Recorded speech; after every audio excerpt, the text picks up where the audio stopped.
Napoleon had built an army so powerful that European rulers had spent years trying to avoid fighting it. Austria had been defeated. Prussia had been crushed. Russia itself had once been forced into an uneasy agreement with France. By 1812, Napoleon had reached a point where victory had become more than an expectation. It had become part of his identity. Then he decided to invade the one country where his usual method of war could fail completely: Russia. He did not enter Russia with a small expeditionary force. Napoleon assembled the Grande Armée, drawing soldiers from France and many of the territories under French influence. Estimates vary, but the invasion force numbered well over 500,000 men and was the largest European army assembled up to that time. The objective was not simply to conquer Russia and occupy its enormous territory. Napoleon wanted Emperor Alexander I to abandon his resistance to the French continental system, which was designed to isolate Britain economically. If Alexander refused, Napoleon intended to force him back into compliance through military pressure. On June 24, 1812, the Grande Armée crossed the Niemen River. Thousands of soldiers moved across bridges and pontoons while cavalry, artillery, wagons, engineers, and supply columns followed behind them. The army stretched for miles. From a distance, it looked less like an army and more like an entire nation moving east. Napoleon expected the Russians to react immediately. They did, but not in the way he wanted. Instead of standing their ground and accepting a decisive battle, Russian forces began withdrawing deeper into their own country.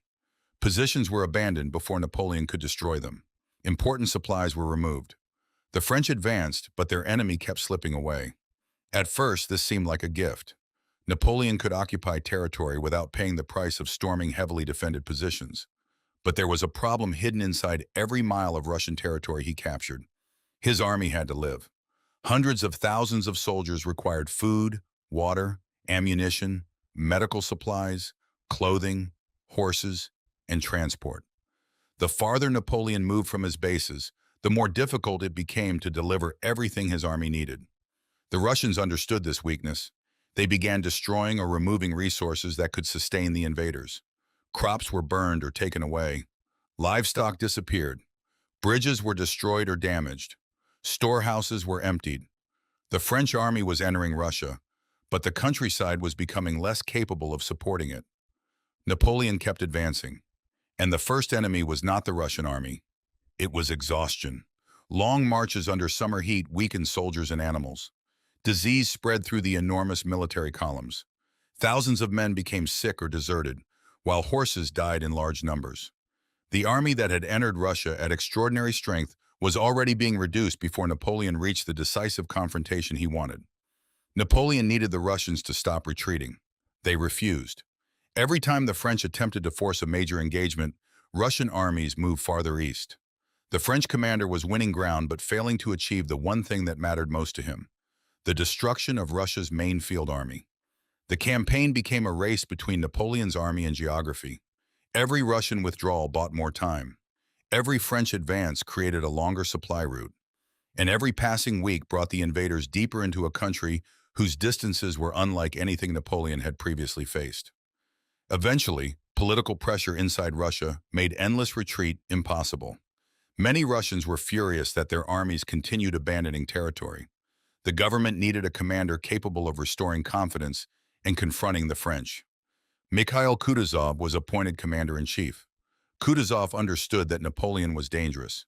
He also understood that Russia could not simply surrender the country piece by piece forever. Eventually, the Russian army would have to stand and fight. That moment came near the village of Borodino. The battlefield was roughly 70 miles west of Moscow.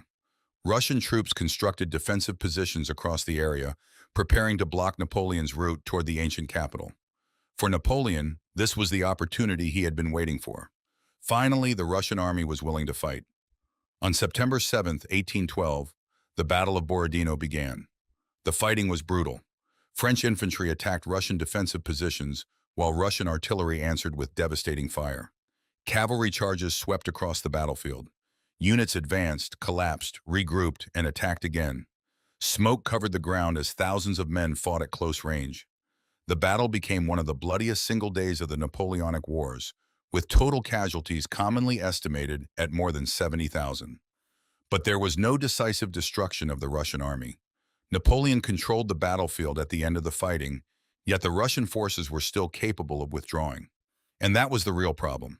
Napoleon had wanted one battle that would break Russia's ability to continue the war. Instead, he had won a battlefield while the Russian army survived. The Russians withdrew toward Moscow. Napoleon followed. For the French soldiers, the sight of Moscow in the distance must have felt like the end of a nightmare. After months of marching across enormous distances, suffering disease, hunger, exhaustion, and constant logistical problems, they were finally approaching the city Napoleon believed would force Russia to surrender. On September 14th, the Grande Armée entered Moscow. But the city was almost empty. The population had largely evacuated. Russian officials were gone.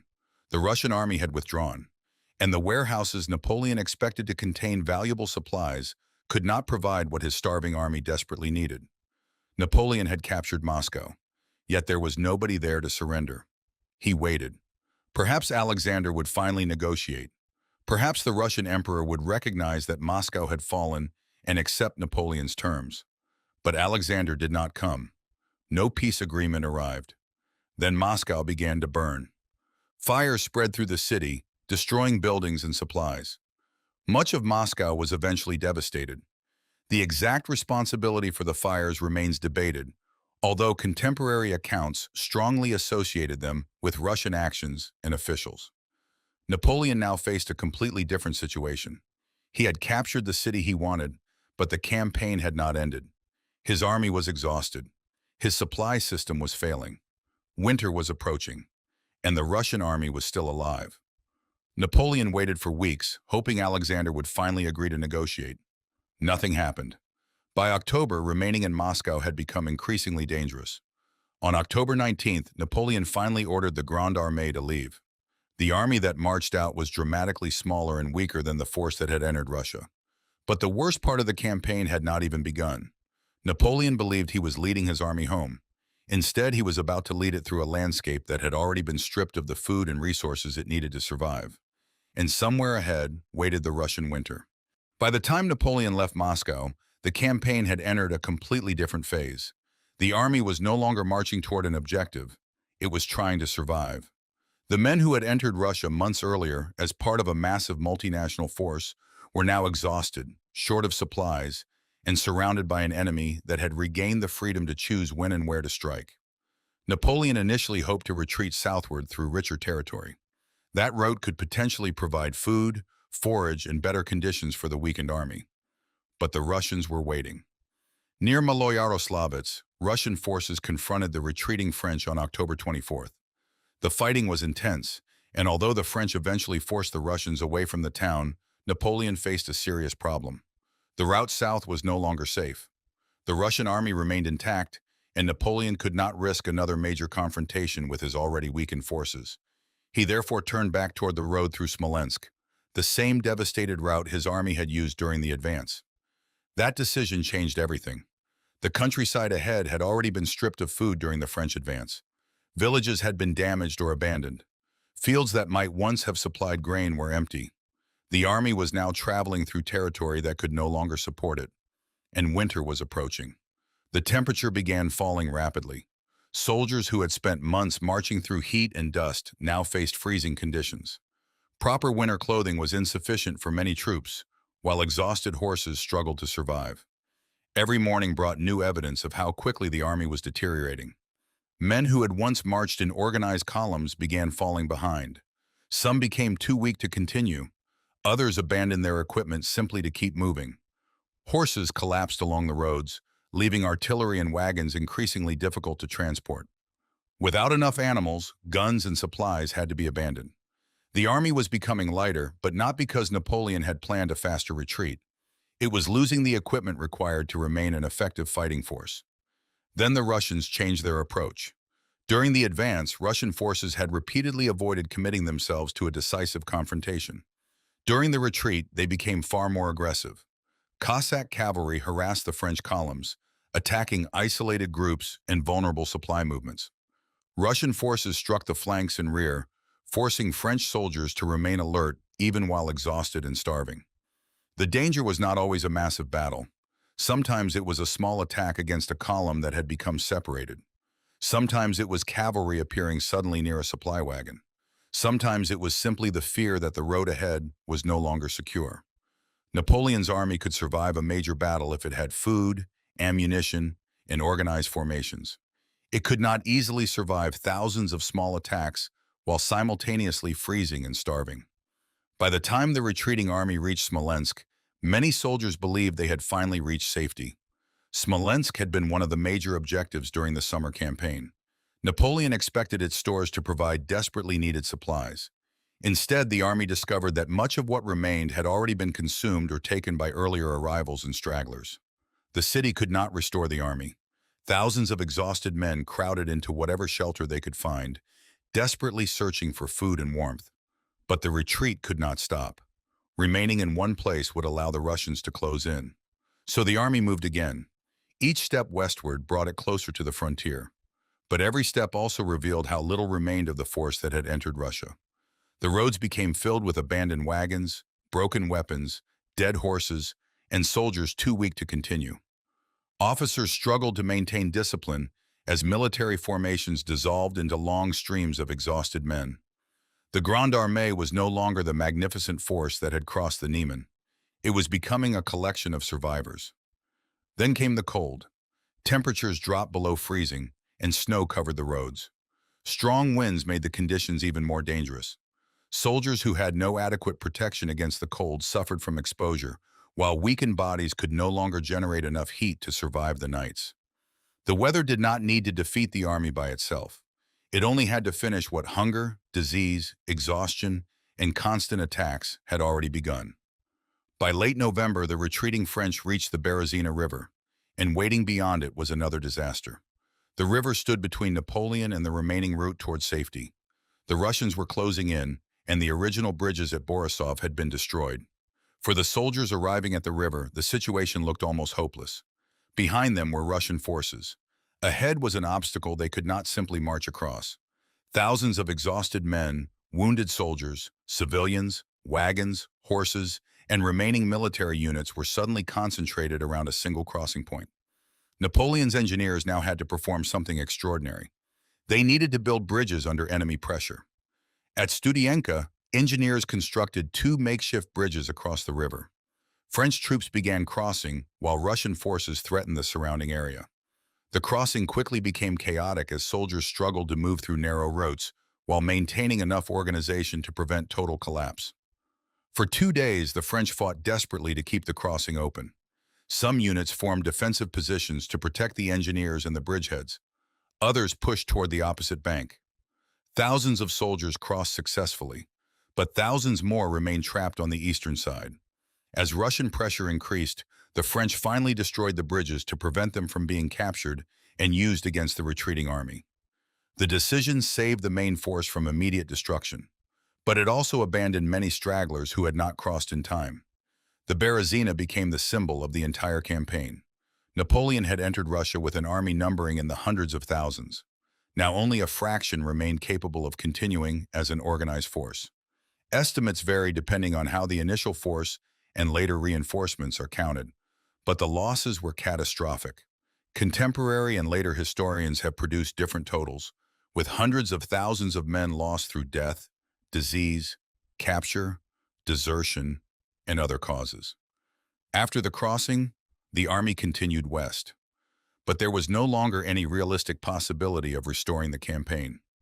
Napoleon understood that something even more dangerous was happening beyond the battlefield. Europe was watching. Austria, Prussia, Russia, and other powers had spent years fearing his armies. Now they were seeing something they had never seen before. Napoleon could be defeated, and once that belief spread, the political balance of Europe began changing. On December 5th, Napoleon left the remaining army and began his rapid journey back toward Paris, where rumors of political instability had already begun circulating. The remnants of the Grande Armée continued toward the Niemen under other commanders. On December 14th, the last major remnants escaped Russian territory. The invasion was over, but its consequences were only beginning. Russia had not destroyed Napoleon by capturing his capital, overthrowing his government, or defeating him in one enormous battle. Instead, it had allowed his army to advance farther than it could safely survive. denied him the decisive victory he needed, and then turned the journey home into a battle against distance, hunger, weather, and constant pressure. Napoleon returned to Paris alive, but the army that had made him feared across Europe was gone. And now, for the first time, the rest of Europe had proof that the man who had seemed unbeatable could bleed. That realization would soon become more dangerous to Napoleon than the Russian winter itself. The Russian campaign had destroyed Napoleon's ability to dominate Europe in the way he had before, but it had not destroyed Napoleon himself. Within weeks of returning to Paris, he began rebuilding. France still had enormous manpower, and Napoleon still possessed the political authority to raise another army. The difference was that this time he had to rebuild almost from the ruins of the force that had entered Russia. The cavalry losses were especially difficult to replace. Experienced horses and veteran soldiers could not simply be produced through conscription. Napoleon could raise young infantrymen quickly, but turning inexperienced recruits into the kind of soldiers who had once followed him across Europe required time. He did not have much of it. Across Europe, governments were watching. Russia had survived. Prussia saw an opportunity to recover from years of French domination. Austria began reconsidering its position. Sweden moved closer to the coalition forming against France. Britain continued supporting Napoleon's enemies. The disaster in Russia had created something Napoleon had spent years preventing: the possibility of a united Europe fighting him at the same time. Napoleon responded by doing what he had always done. He raised another army. By 1813, he returned to Germany with a newly assembled force. Many of these soldiers were young conscripts who lacked the battlefield experience of the veterans lost in Russia. Yet Napoleon remained capable of winning battles. At Lutzen in May 1813, his forces defeated a combined Russian and Prussian army. A second French victory followed at Bautzen. For a moment, it looked as if Napoleon had done the impossible again. He had lost an army in Russia. He had returned to France. He had raised another army, and now he was winning again. But something had changed. Napoleon no longer possessed the same cavalry strength that had once allowed him to exploit battlefield victories. After a successful engagement, he often lacked the mounted forces necessary to pursue retreating enemies and turn a victory into total destruction. The coalition armies could retreat, reorganize, gather reinforcements, and return. Then came a temporary pause in the fighting. The pause gave Austria time to enter the coalition. That changed the scale of the war. Russia, Prussia, Austria, Sweden, and other forces increasingly coordinated against France. Instead of facing one enemy at a time, Napoleon now faced a coalition capable of fielding enormous armies across multiple fronts.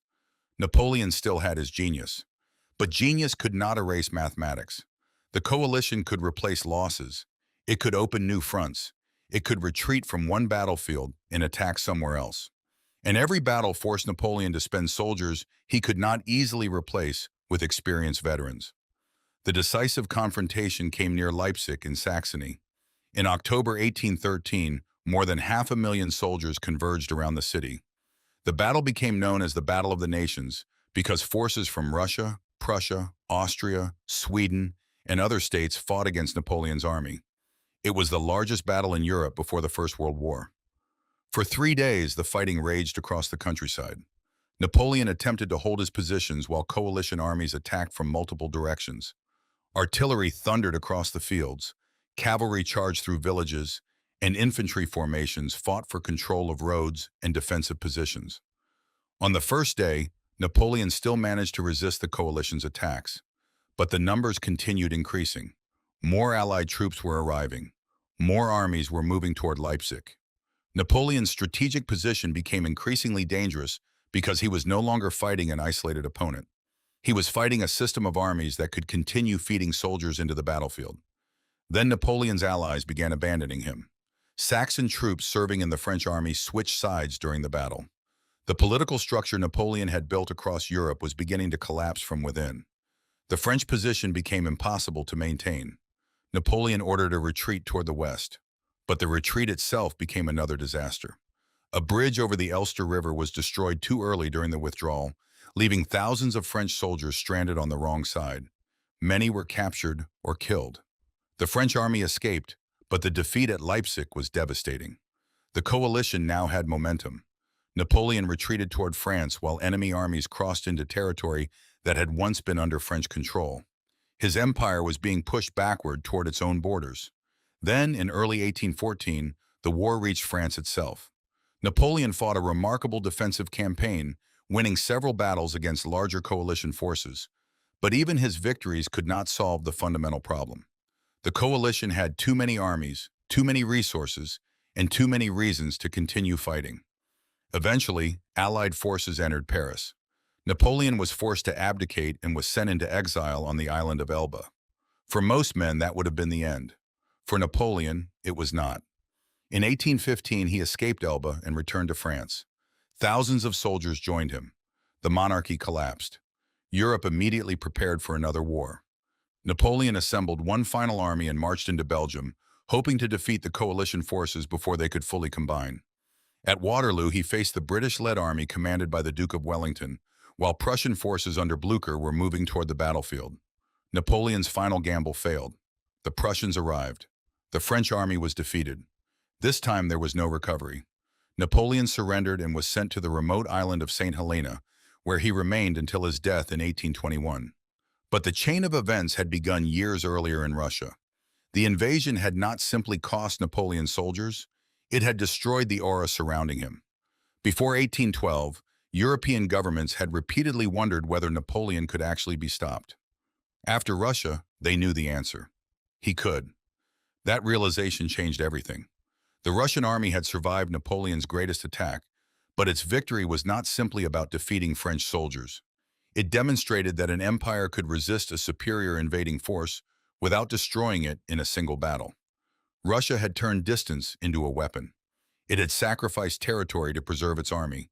It had allowed Napoleon to capture Moscow without giving him the political victory he needed. And when the French began retreating, the environment, logistics, disease, hunger, exhaustion, and Russian attacks combined to finish what the battlefield had failed to accomplish. The Russian campaign became the turning point of Napoleon's empire. His army had crossed into Russia as one of the greatest military forces ever assembled. Less than 6 months later, its survivors were struggling toward the western frontier. And from that moment forward, Napoleon was no longer marching toward the conquest of Europe. He was fighting to hold on to what remained. The man who had once forced Europe to react to him was now reacting to Europe. And the empire that had seemed almost impossible to defeat had entered its final chapter.